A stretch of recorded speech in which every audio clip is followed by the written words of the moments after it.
Kau tengok. Macam Bandung tu. Sedap tu. Tukar oil cooler. Tak lah manufacturer tak suruh tukar oil cooler pun. Ni makan dia.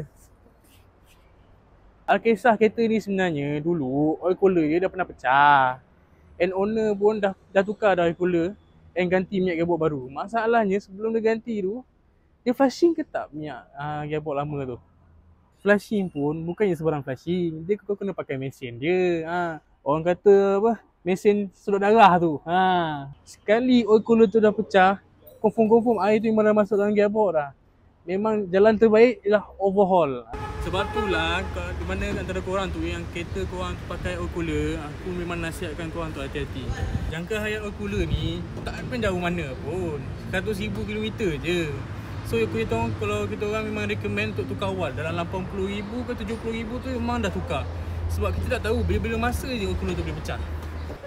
So di mana antara korang yang kereta-kereta baru yang mileage dekat 1,000 tu, ataupun kereta-kereta yang beli kat Yuska, korang dah tukar belum oil cooler?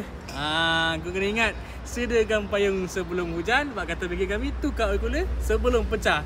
Kalau tak, makan modal. So kalau antara korang yang tak tahu nak tukar oil cooler kat mana, kau boleh datang kat bengkel kita orang. Bengkel kita orang bertempat di Jalan Rasah Seremban, Jalan nak pergi STJ tu, kalau BHP Jalan Rasah tu.